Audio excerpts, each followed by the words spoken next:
ಹಿರಿಯರಾದಂಥ ಶಾಮನೂರು ಶಿವಶಂಕರಪ್ಪನವರು ನಿನ್ನೆ ನಿಧನರಾಗಿದ್ದಾರೆ.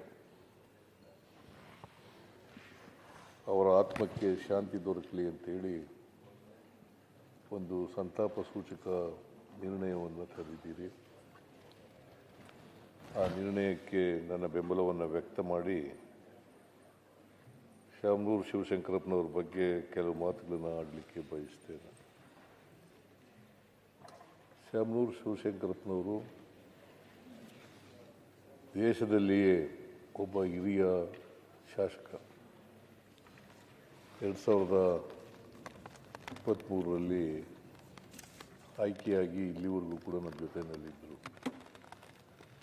ಜೊತೆಗೆ ನನ್ನ ಜೊತೆ ನನ್ನ ಮಂತ್ರಿಮಂಡಲದಲ್ಲಿ ಮಂತ್ರಿಯಾಗೂ ಕೂಡ ಕೆಲಸ ಮಾಡಿದರು. ಅವರು 2016ರಲ್ಲಿ ನಾನು ಮಂತ್ರಿಮಂಡಲ ರೀಸಫಲ್ ಮಾಡಿದಾಗ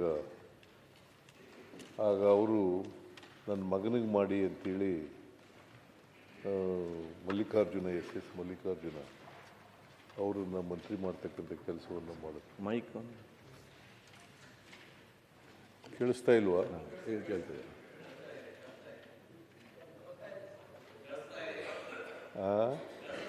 ಕೇಳಿಸ್ತಾ ಇದೆ. ಓಕೆ. ಎಸ್ ಮಲ್ಲಿಕಾರ್ಜುನ ಅವರು ಈಗ ನನ್ನ ಮಂತ್ರಿಮಂಡಲದಲ್ಲಿ ಸಚಿವರಾಗಿದ್ದಾರೆ. ಅವರ ಕೊನೆಯ ಮಗ ಕೂಡ. ಅವರನ್ನು ಮಂತ್ರಿ ಮಾಡಿ ಅಂತೇಳಿ ಇವರು ರಾಜೀನಾಮೆ ಕೊಟ್ಟರು. ಭಾಳ ದೀರ್ಘಕಾಲ ಅಖಿಲ ಭಾರತ ವೀರಶೈವ ಮಹಾಸಭಾದ ಅಧ್ಯಕ್ಷರಾಗಿದ್ದರು. ಈ ಗಳಿಗೆವರೆಗೂ ಕೂಡ ಆಗಿದ್ದರು. ಅವರು 69ರಲ್ಲಿ ದಾವಣಗೆರೆಯಲ್ಲಿ ಪುರಸಭೆಯ ಸದಸ್ಯರಾಗಿ ಆಮೇಲೆ ಅದರ ಅಧ್ಯಕ್ಷರಾಗೂ ಕೂಡ ನಗರಸಭೆಯ ಅಧ್ಯಕ್ಷರಾಗೂ ಕೂಡ ಕೆಲಸ ಮಾಡಿದರು. ತಮ್ಮ 63ನೇ ವಯಸ್ಸಿನಲ್ಲಿ ಶಾಸಕರಾದರು. 1994ರಲ್ಲಿ ಶಾಸಕರಾದರು. 6 ಬಾರಿ ಶಾಸಕರಾಗಿ ಆಯ್ಕೆಯಾಗಿದ್ದರು. 6 ಬಾರಿ.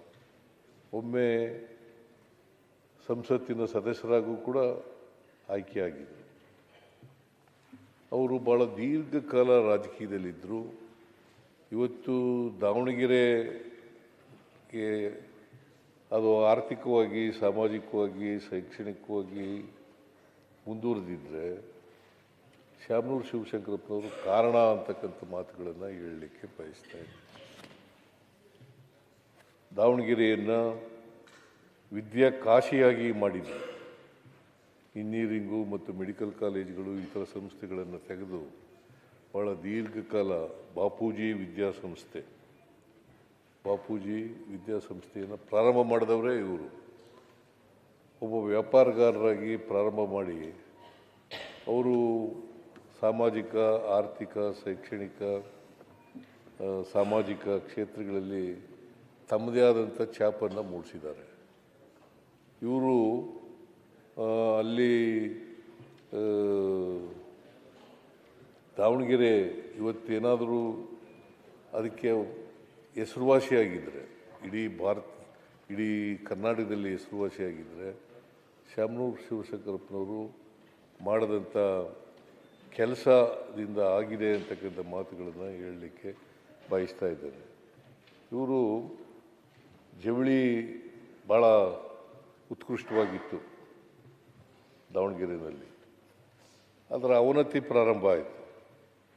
ಆಗ ಶಾಮನೂರು ಶಿವಶಂಕರಪ್ಪನವರು ದಾವಣಗೆರೆಗೆ ಒಂದು ಬ್ರ್ಯಾಂಡ್ ನೇಮನ್ನು ತಂದುಕೊಡ್ತಕ್ಕಂಥ ಕೆಲಸವನ್ನು ಮಾಡಿದ್ರು. ಸೊ ಅಂಥವರು ನಮ್ಮನ್ನು ಅಗಲಿದ್ದಾರೆ.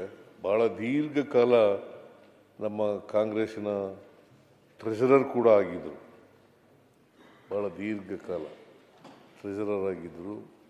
ಆಮೇಲೆ ಎಲ್ಲರೂ ಸ್ನೇಹ ಇಟ್ಕೊಂಡಿರ್ತಕ್ಕಂಥ ಕೆಲಸ ಮಾಡ್ತಾಯಿದ್ರು. ಎಲ್ಲರ ಜೊತೆ ಸ್ನೇಹ. ಯಾಕಂತಂದರೆ ಯಾರೂ ಕೂಡ ಅವ್ರಿಗೆ ವೈರಿಗಳಿರಲಿಲ್ಲ. ಅಜಾತಶತ್ರು. ಅಜಾತ ಶತ್ರು ಅಂತ ಕರಿಬೋದಂಥ ವ್ಯಕ್ತಿ. ನಾನು ಯಾವಾಗ ದಾವಣಗೆರೆಗೆ ಹೋದರೂ ಕೂಡ ಅವ್ರ ಗೆಸ್ಟ್ ಹೌಸ್ನಲ್ಲೇ ಉಳ್ಕೊತಿದ್ದದು. ಆಮೇಲೆ ನನ್ನ ದಾವಣಗೆರೆ ಹೋದಾಗೆಲ್ಲ ಊಟಕ್ಕೆ ಬರಿ ಅಂತ ಕರೀತಿದ್ರು. ಯಾವಾಗ ಹೋದರೂ ಕೂಡ ನಮ್ಮನೆಯಲ್ಲೇ ಊಟ ಮಾಡಬೇಕು ಅಂತ ಕರೀತಾ ಇದ್ರು. ಹಾಗಾಗಿ ಅಲ್ಲೇ ಊಟ ಮಾಡ್ತಿದ್ದೆ. ಜೊತೆಗೆ ನನಗೆ 75 ವರ್ಷ ಮುಗೀತಲ್ಲ, ಆಗ ಅವ್ರ ಜಾಗದಲ್ಲೇ ನಾನು ಫಂಕ್ಷನನ್ನು ಮಾಡಿದ್ದದು.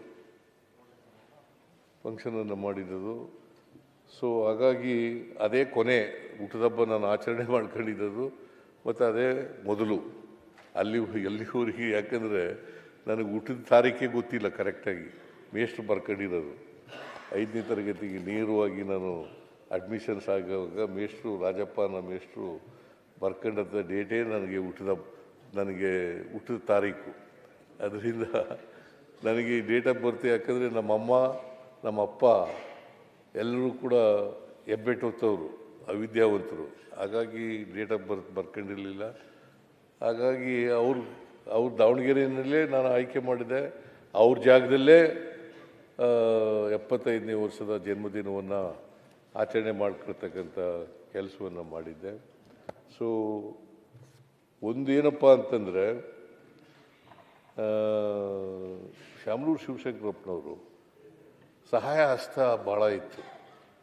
ಕೋವಿಡ್ ಸಂದರ್ಭದಲ್ಲಿ ನಮಗೆ ಆಕ್ಸಿಜನ್ ಸಿಗದೇ ಇದ್ದಾಗ ಸುಮಾರು 6 ಕೋಟಿ ರೂಪಾಯಿಗಳನ್ನು ಖರ್ಚು ಮಾಡಿ ಆಕ್ಸಿಜನನ್ನು ಉಚಿತವಾಗಿ ಹಂಚತಕ್ಕಂಥ ಕೆಲಸವನ್ನು ಮಾಡಿದರು.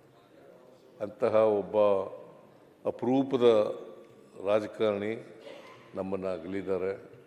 ಅವರ ಆತ್ಮಕ್ಕೆ ಚಿರಶಾಂತಿ ದೊರಕಲಿ ಅಂತಕ್ಕಂಥ ಮಾತುಗಳನ್ನು ಹೇಳಿ, ಅಪಾರವಾದಂಥ ಅವರ ಕುಟುಂಬ, ಯಾಕಂದರೆ ಒಂದು ದೊಡ್ಡ ಕುಟುಂಬ, 3 ಜನ ಗಂಡು ಮಕ್ಕಳು 4 ಜನ ಹೆಣ್ಣುಮಕ್ಕಳು ಇದ್ದಂಥ ಒಂದು ದೊಡ್ಡ ಕುಟುಂಬ.